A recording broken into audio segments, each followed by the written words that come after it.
Hello guys, we are trying to create this earth scene that as you can see on my screen.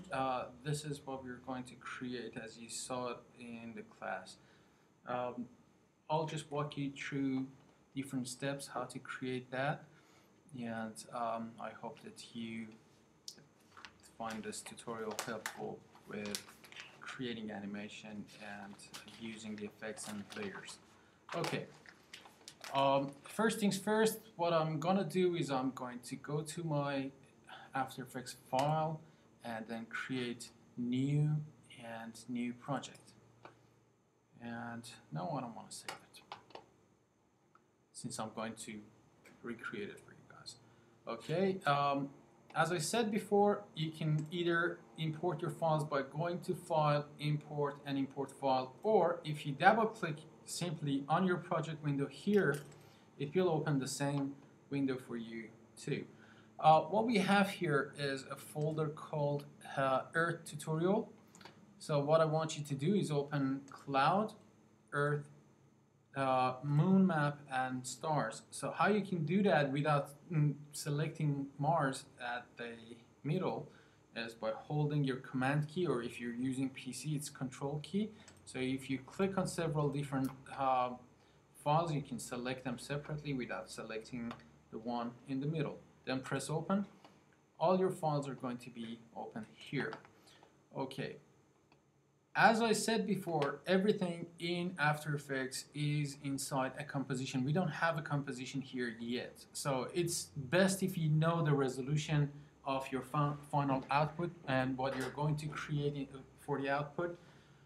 In this case, what I'm going to do is I'm going to go to my composition and create a new composition. You can create a new composition by just simply going to composition, new composition, or press Command N, or down here on your project window you have create new composition. So if you click there, the new composition window will open. Doesn't matter which one of these options you want to pick. All of them, they will bring this window up. In this case, we want to name all the compositions, otherwise you're going to get a little bit confused later. So I'm just going to name this one Space. And the resolution that I'm going to work on is 1280 by 720 pixel. And if you want to change it to any other presets that you want, you can simply click on preset. And as you can see, I picked HDV, HDTV 720 p 25 frames per second, which is the standard frame rate as we use in New Zealand. But if we want to, like for example, export it for TV, we need to use HDTV 1080 just for, because this machine is not too fast, I'm just going to select 720p because it's a little bit faster than the other one. But the normal, the main one that you want to export is HDTV 1080 25 frames per second, which is going to be 1920 pixel by 1080 pixel. Alright, and make sure that your frame rate is 25 as well, which is the frame rate that we use in New Zealand. I'm just going to leave the duration 15 frames. If you want to change the duration, you can simply click here and change the duration there, or just in case, I'm just going to do it differently. Let's say I'm just going to put 6 first. And then after I create that composition, I would say, oh no, I didn't want 6 seconds, I want it longer. How do I do that? By selecting that space in your project window. If you go to composition and go to composition setting, you can simply have the same setting as you had before. So you can go back to your duration and change that to 15 seconds as you wanted in the first place. Okay, now I have my timeline bigger than what it was before. It only shows only 6 seconds here. If I press minus on my keyboard, or if I drag this zoom handle here and move it around, you can see I can zoom in and zoom out to my timeline, or just simply press minus or plus on your keyboard and you can see your timeline completely here.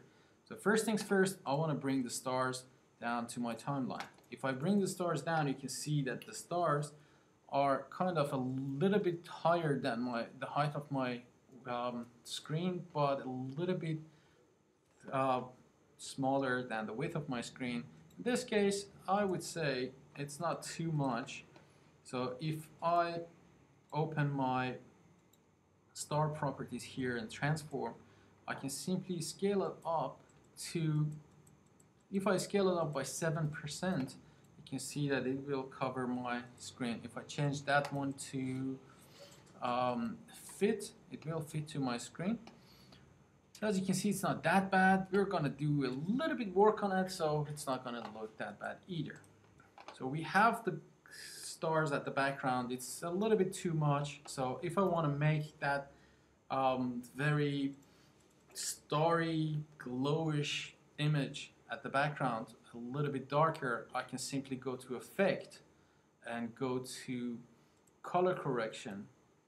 In this case, we want to play around with the exposure. So if I click on exposure, I can simply lower my exposure down. So there are two ways to play around with these numbers. One is, if you ever see one of these orange numbers anywhere, notice that whenever I move my cursor on top of these numbers, my cursor changes into a hand with two arrows to the left and right of it. It means that if I click and drag my mouse, it will change the value.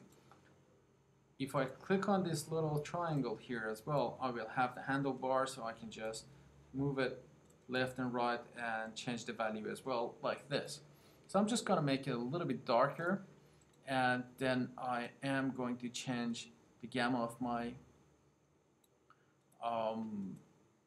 image to maybe a little bit more exposure. And do I want offset? Not much, maybe a little bit less. And that's about it. I would say this is kind of what I wanted to have. Maybe if it is too colorful, what you can do is reduce the saturation by going to Effect and go to Color Correction again. This time we're going to go to Hue Saturation. Let's reduce the saturation to make it more black and whitish. So as you can see, if I drag my master saturation all the way to -100, this image turns into a black and white image. I don't want that. A little bit color would be nice, but not too much. So that's kind of good. And maybe a little bit glow will be nice as well. So I can go to Effect, go to Stylize, and go to my glow. And you can see it will add up by default a little bit glow around it. I can play around with my glow radius, so it will give it a little bit more glow, or if I want more glow intensity, I can just make it more. I don't want that much, so maybe around there would be nice. And not much. That's cool. So let's say I'm happy with this stars that we created here. So for the next step, I'm just going back to my project, and what I'm going to do is I will drag my earth and my cloud. So I can simply hold Shift key or Command key, and I select both of them and drag them both to my timeline. Just notice that I'm moving it to the top, not to the bottom, because if I move it to the bottom, they are there, but I cannot see them. So what I need to do is just simply drag this one and move it to the top again, so as the cloud. Then the next thing I want to do, I'm just going to turn off my cloud and select the Earth PNG. Then I'm going to go to Effect, Perspective, and I'm going to use CC Sphere. As you can see, as soon as you click on it, it will create that Earth for you with the radius of 200. I'm just going to leave it as is. Then what you want to do is you want to make the Earth rotate. So first things first, let's see where we want to start. Like for example, let's say you want to start, oops, not the x-axis, we want to change the y-axis. So let's say we want to start from on top of Africa and then start from there. So if I click on Y rotation Y and click on my stopwatch, I just added a keyframe to my rotation here. On rotation, you can see that I have one keyframe there. So if I want to make this whole Earth rotate one time around itself, what I do is I go to the end of my timeline, and all I need to do is, you can see like it says 0 times. If I change it to 1 time and press return or enter on your PC, it will rotate 1 time, starts from Africa, and it will end on Africa. Okay, so that's my rotation that I was looking for, which is pretty cool. So what I need to do next is I need to zoom in. So if you use your mouse wheel, you can also zoom into your composition to see what you're doing. What I'm going to do is I'm going to turn on my clouds, and I'm going to do the same thing for my cloud. So if I go to effect, the last effect that I use is going to appear here, just like Photoshop. Whatever effect that you used last, it will be on top here. So it's CC sphere again. This time, because the clouds are slightly above the earth, I'm just going to make the reduce of this one slightly bigger, like about 205 or 208 would be nice, but there is a problem. I cannot see my Earth. So what I can do is, with the cloud layer selected, I can simply go to my layer menu, and in here I have an option here called blending mode. And just like Photoshop, if I go to screen will ignore all the dark areas, and it will just add up the bright areas to the image behind it. So just like that, if you pick the screen mode on your blending mode, it will get rid of all the blacks, and you can see what is behind it, which is the earth. I would say that is a little bit too much. So let's change the reduce, not too much, just about there, which is nice. Maybe 203. Okay, the next thing I want to do is I want to give that cloud a little bit of blurriness. So I can simply go to my effect and go to blur and sharpen, and Gaussian blur, maybe about 0.3 will be a nice value, and it will just make the edges of this cloud layer a little bit more smoother. Okay, so what I have now is I have my Earth rotating, but not the cloud rotating. So what I want to do is also I want to make the cloud rotate as well. So I need to go to my rotation again with that layer cloud selected, and click on, as you can see, I'm just going to the beginning of my timeline again. Click on my rotation Y, move to the end of my timeline, and this time I am going to give a little bit different number than last time. So last time it was just rotating 1 time, but let's say the clouds are moving a little bit, and since it's a 3D movement, it should be slightly faster, so I would say 1.3 at the end. So what will happen is, as you can see, they're kind of moving together, but the clouds are moving slightly differently, so it will give it a little bit more 3D-ish look, which is not bad. So if I play it, you can see the first time I press the RAM preview here, it will just render. So as you can see, this green line is being filled up all the way to the end, and then the next time, when it reaches the end, the next time it plays, it will be in real time, just like that. So that is pretty cool. Okay, last thing we need is we need to create a little bit of halo around the Earth. So how we can do that, there are many different ways that we can do so. One way I would say would be to create a layer, and then we can simply go to new solid, and this time pick a bright bluish color, like something like this, and it will cover your screen. Again, we want a sphere, so we can go to perspective and use the CC sphere to create that sphere there. And what we can also do is just slightly increase the radius. We also need to change the light angle for this one as well. So if I open the light, I can change the light direction, and I can change the light height. So it's just basically exposing a circle. So it's just a very, very bright circle here I have.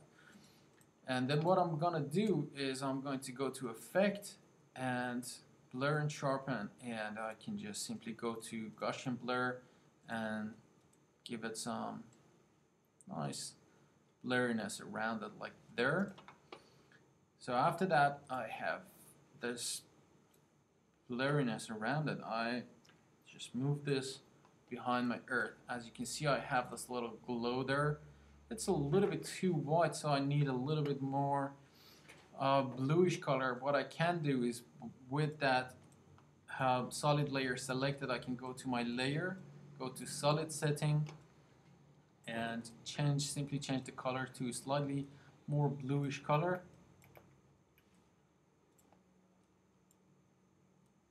Not too much. How about there? Not bad. That is good. Okay.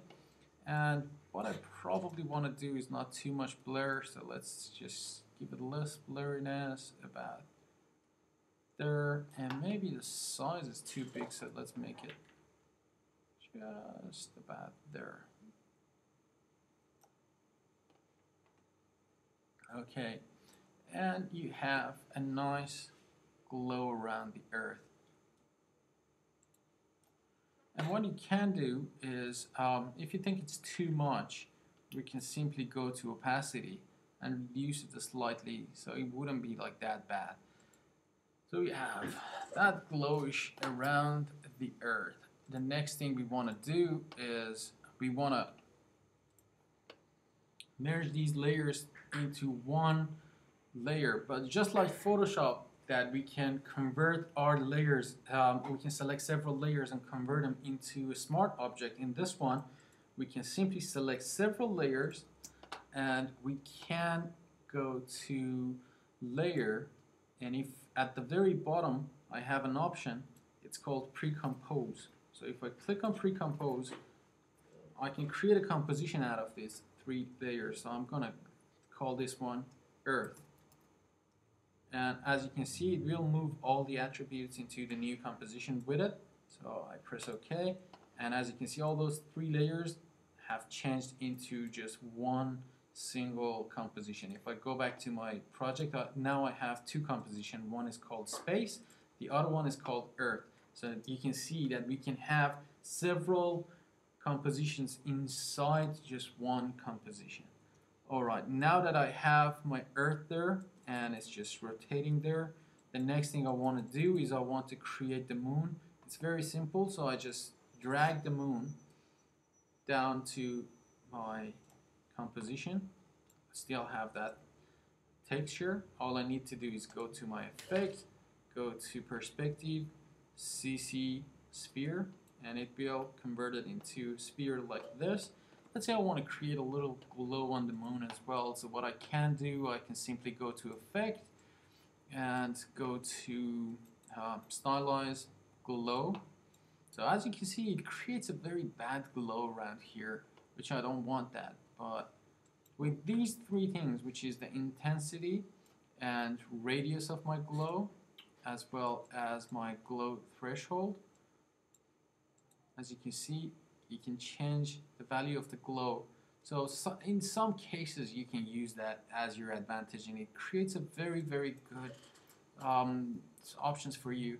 In this case, I can simply create by increasing the glow radius, I can just give it a little bit glow around the bright areas, like right there, and that's kind of nice. So let's close the glow. And the other thing I want to do is I want to open the rotation, and I need to do the same thing with the moon. So I'm just going to click on rotation Y. So it means that by clicking on that stopwatch, it will create a new keyframe for you. When I move it to the end of my timeline, I can simply ask it, so it will rotate one time, and then you press enter or return, and you can see that your moon is rotating as well. Then what you need to do is you have your moon and you have your Earth. The moon is covering the Earth. So let's say we want to create some movement for the moon. Let's say we want to moving closer toward the Earth. So you have the moon there. And if I open my transform, I'm going to, at the very beginning, I'm going to create a keyframe for my position and my scale. And as I'm moving it forward, let's say about 8 seconds through the animation, I want to make the moon pretty big. And I might probably want to move it outside of my frame as well, like about there. I can also make it a slightly roundish movement as well, which is kind of help a little bit. Maybe a slightly higher. What about there? Okay. So as you can see, the moon is blocking the Earth at the very beginning, but then as it goes forward, the Earth appears behind the moon. So we have few things to take care of first. As you can see, as the moon is getting closer to us, you can see the scale is going in extremely higher than what it was supposed to be. At 100% is what we have. If it goes over 1, it'll be pixelated. So what can we do about that? Maybe we can make this one slightly smaller at the beginning as well. So let's make it like about there.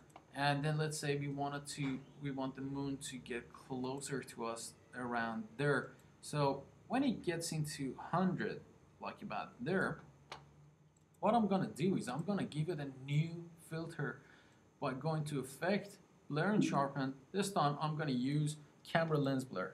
If I click on Camera Lens Blur, I can click on my blur radius and reduce it to 0 because it's 100%. But as it's just moving forward, like let's say about there, I can just increase the blurriness as much as I want. So not too much because it's just getting too much. So I would say, where are my effects? I can open my effect and go to camera blur. And let's go to my last keyframe. Let's move it a little bit more forward so I can see what I'm doing. And then we can move it back there. So around here, I can see that it is too much. So I'm just going to reduce it to a good number. Like about there, it's pretty much out of focus. And I just move it back to 8 seconds. So as it's just getting closer to us, as you can see, the moon is getting out of focus, which is helping us create that feel of depth in your video.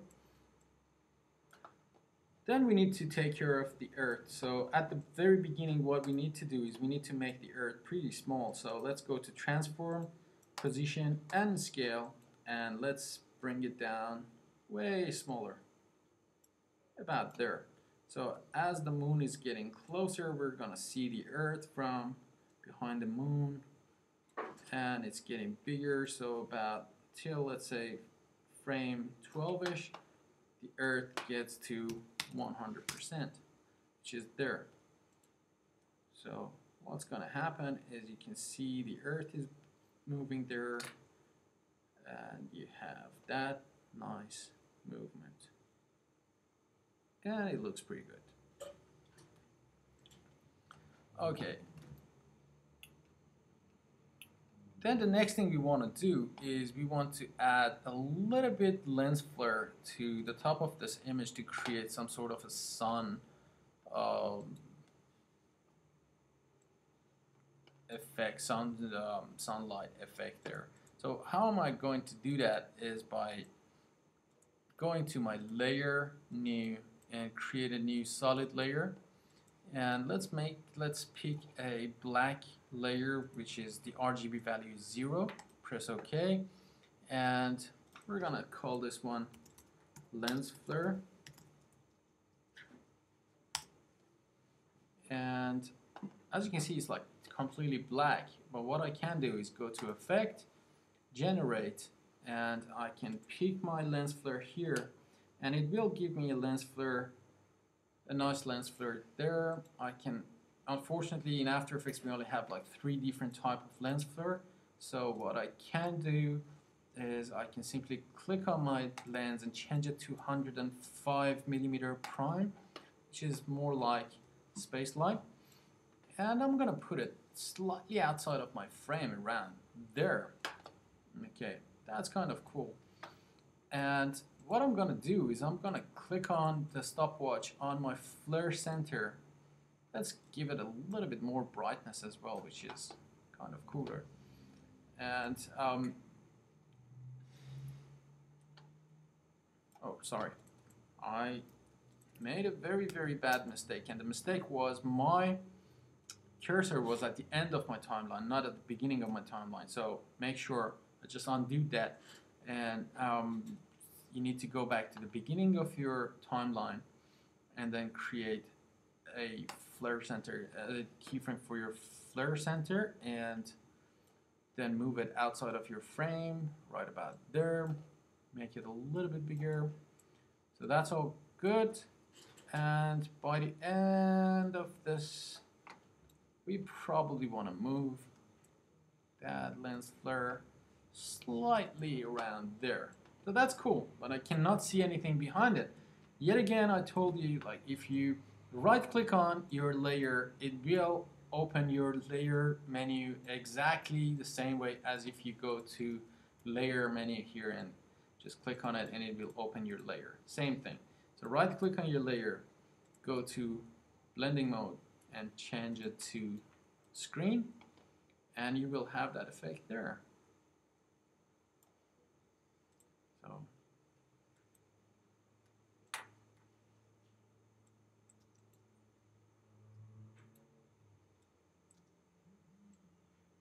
there you go.